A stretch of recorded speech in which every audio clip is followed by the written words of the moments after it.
three stocks that my viewers are buying the February 2020 edition. I hope you guys enjoy this. Let's go ahead and get started.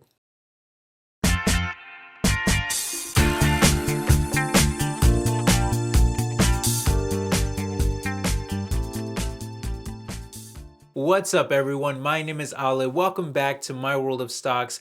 If you're new to the series, this is where I ask you guys what stocks you're either buying or that are high up on your watch list, and then I choose the three most mentioned or liked, and I give my opinion on each one of them. And if you guys want to check out past episodes, make sure you check out the playlist, which I'll have linked for you down in the description and at the end of this video on a clickable card. But if you want to participate, all you have to do is drop a comment down below. Let me know which stock you're either buying or that is high up on your watch list, and I may include it in next month's episode. Just know that I am already planning to do separate videos for Boeing, Uber, and Beyond Meat, so you may want to mention different stocks if you were thinking of those, because I probably wouldn't include those in next month's episode because I'll already have done separate videos for those. But okay, let's go ahead and kick things off here with a stock that I've never covered before on the channel, and this one's actually very interesting because this company is looking to enter the video streaming market to compete with giants like Netflix, Disney, Apple, Amazon,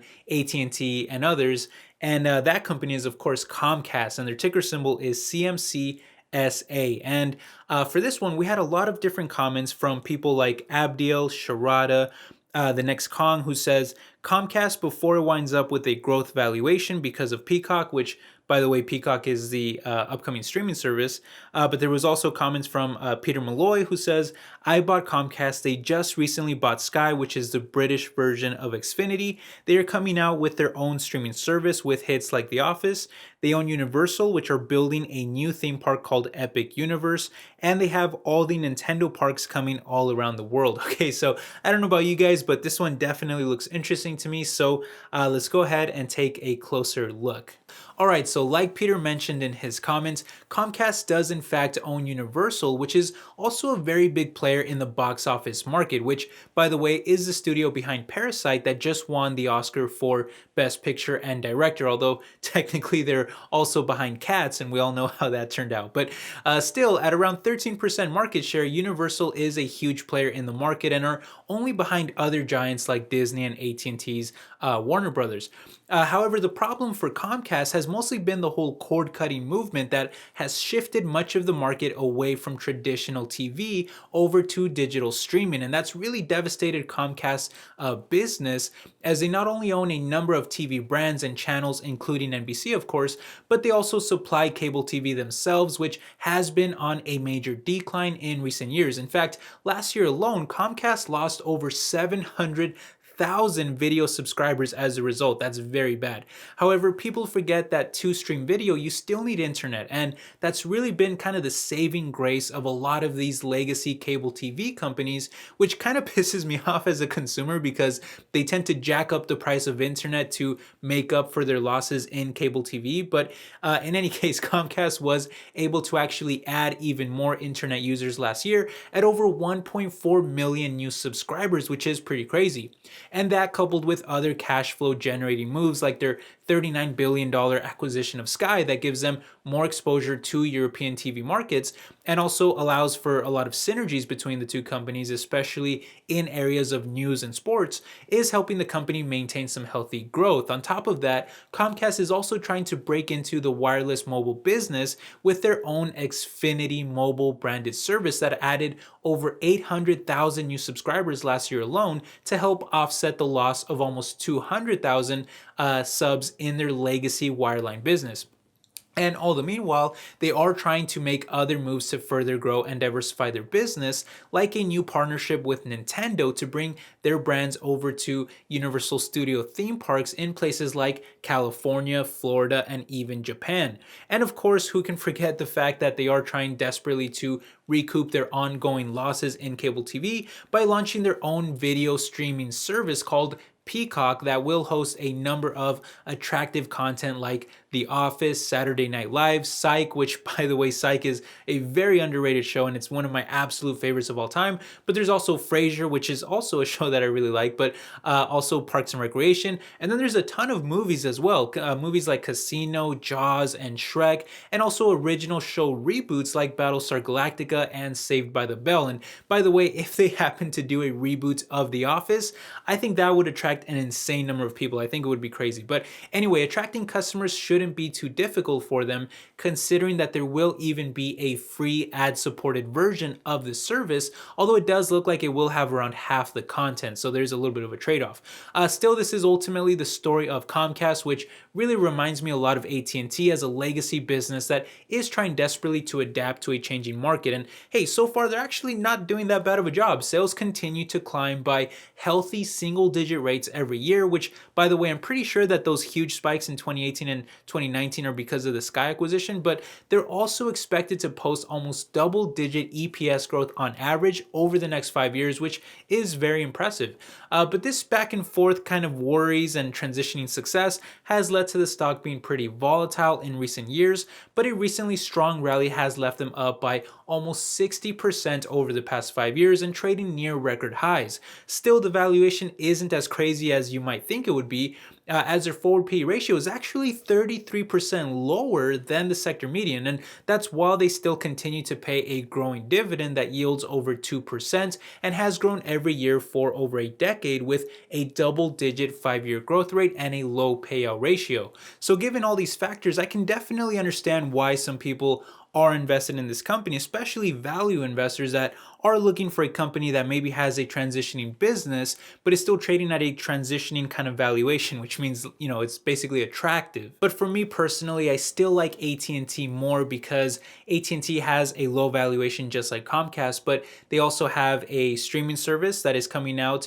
with HBO Max that I think will also be very competitive, but they also have a higher dividend than Comcast, and I think that they're a much bigger play on the future of 5G as well. So for those reasons, I actually like AT&T more, and I already have a large position in AT&T, so I don't really see the need for me to be buying Comcast at this time, but it's definitely an interesting stock and one that I will continue to watch and follow. Okay, moving on to stock number 2. This is another one that I've never really talked about on the channel, and this is a very high growth company, and that company is Pinterest. Ticker symbol is PINS, so pins.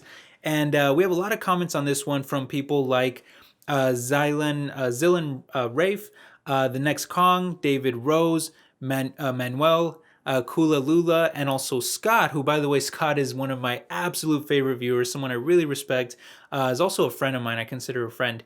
But Scott mentions here, he says, enjoy this series, Ale, thanks for keeping it going.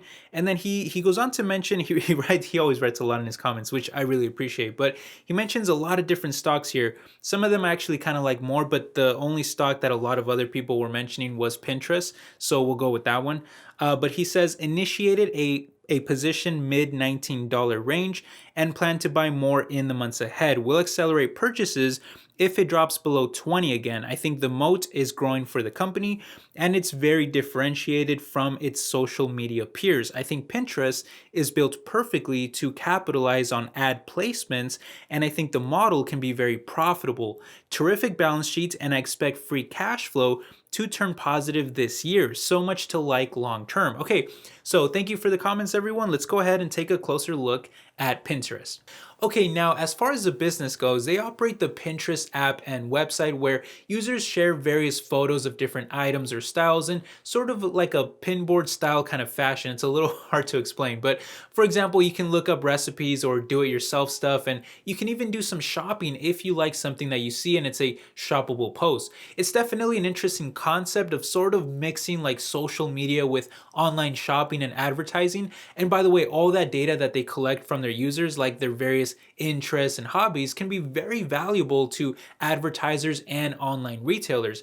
And that's leading to some very high growth rates for the company, with over 30% projected growth this year, despite just having doubled their sales the year prior. Profits, however, are a different story, as they just lost over $1 billion of net income last year alone, but that's really due to the IPO and share compensations. Plus, it's common for newly IPO'd companies to invest heavily into scaling up the business. In fact, operating cash flows flows were actually positive, and the same can be said about their adjusted net income as well. Now, again, they just IPO'd last year, so there's not a lot of stock price history to really look at, but so far they are about 37% higher than their 52-week low, but also about 34% lower than their high as well. So it's been a very kind of bumpy and volatile ride. So it's definitely not the type of stock that I think people who can't really handle volatility should be like involved with, in my opinion. Still, Scott mentioned some of the positives in his comment, like the balance sheet, and I have to agree, as they essentially have no long-term debt and a very impressive current ratio of nearly 12. That is very high. On top of that, there's plenty of growth to tap into over the long term. Now, in the US, their user growth is slowing down a lot, as they only grew by 8% last quarter, which is a little alarming, but internationally, users skyrocketed by 35%. That's important because international revenue per user is still extremely small compared to the US, but as they continue to grow that user base, they'll be able to command higher premiums from advertisers that want to use their platforms.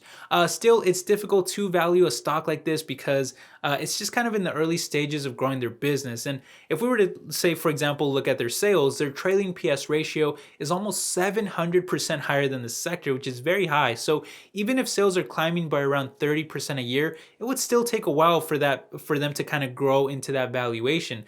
For context, even Tesla is about half of that, and we all know how much Tesla has skyrocketed lately. Now, they are expected to be profitable next year on a GAAP basis, so we could also look at their forward PE ratio.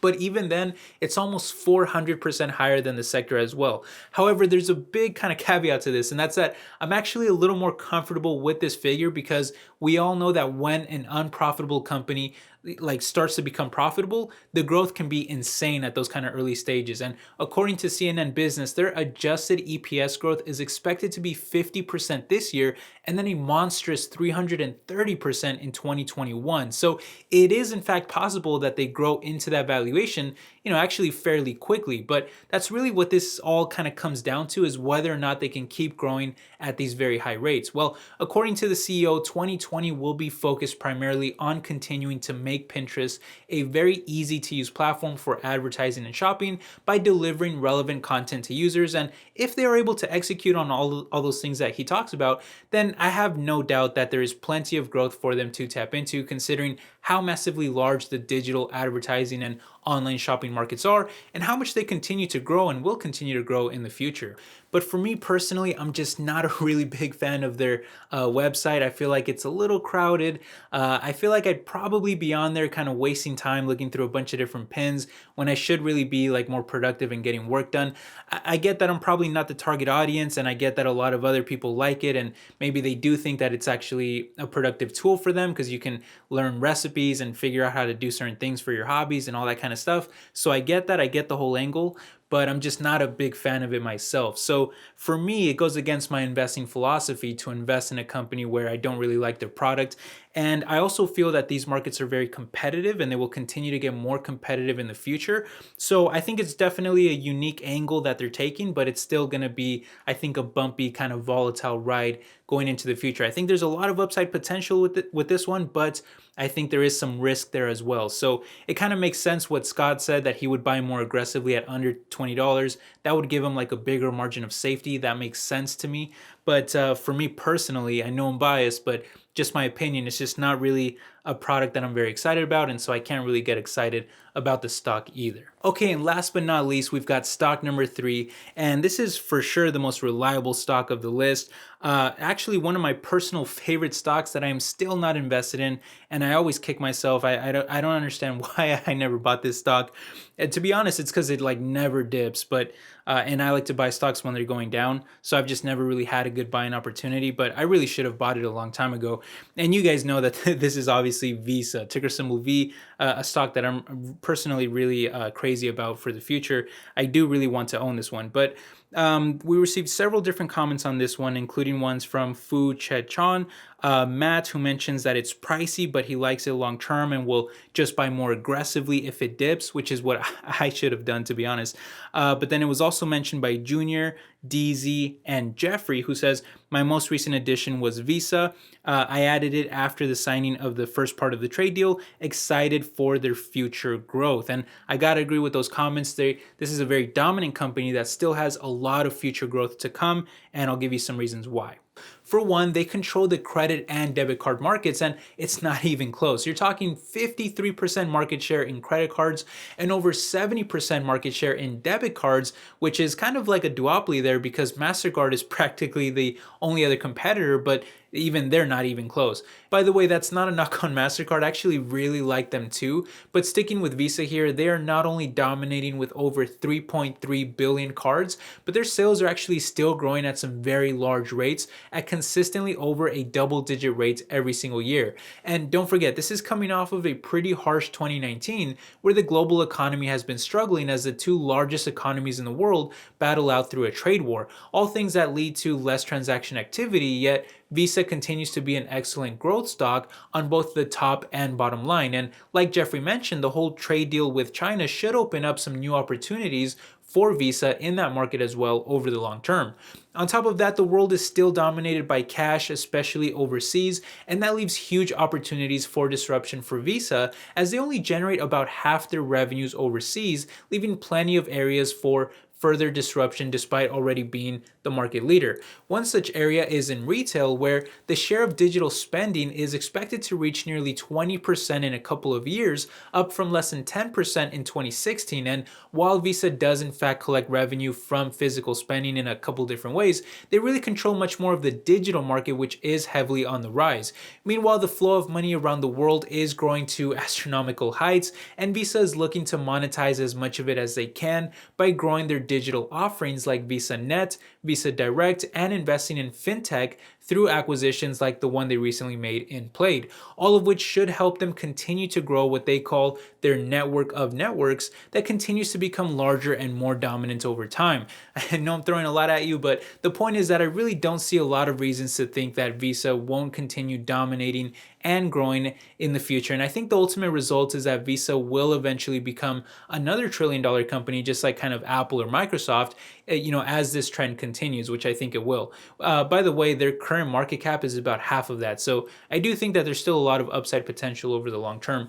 Still, all of this dominance does come at a price, as it's led to the stock breaking new records, climbing by over 200% over the past 5 years.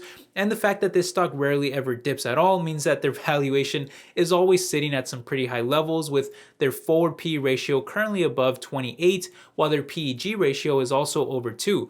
On the other hand, though, their forward P ratio is actually still just a bit lower than the sector median, believe it or not. And because they're so profitable, with a profit margin of over 52% and an operating margin of over 66%, Visa is able to buy back a lot of stock, which does help with the rich valuation at literally billions of dollars in most quarters. Yet they still also continue to return money to shareholders through dividends as well, which I admit that the yield is very low at the moment, but it's at least been growing at some very high rates for over a decade straight and carries a very low payout ratio to ensure that it keeps growing in the future as well. Still, I've just never really found the opportunity to buy into the stock, and I know I'm an absolute idiot for never buying the stock, but it's just, I'm like hardwired in my head to only buy stocks when they're going down and not so much when they're like breaking new record highs. It's something that has kept me out of some really good stocks in the past, so I'm not exactly really proud of that strategy, but it has helped me out as well in terms of giving me some really nice gains over the long term, because I've had some amazing average prices, cost basis on a lot of stocks, and people are always kind of surprised by how much I'm up on certain stocks. But it's because I'm a long-term investor and I buy when the stocks are really low and they're dropping. So that's how I get those low cost bases. But it also sometimes, there's a negative to it. It keeps me out of some really great companies like Visa. So I really want to buy Visa. I'll probably have to wait for like a healthy correction in the market. But if Visa was to drop like 5 to 10%, I would probably buy the stock at that point. And then, like Matt said earlier, I would buy more aggressively if it drops any more on any kind of bigger dips, because this is a really big company that I think will only get bigger in the future. Anyway, those are the 3 stocks this month. Let me know what you think down below, and if there's any stocks you want me to talk about in next month's episode, leave those as well. And I hope you guys enjoyed the video. If you did, make sure you hit the like button. It really helps support the channel and it means a lot to me. But I'll catch you guys in the next one. Take care. Bye-bye.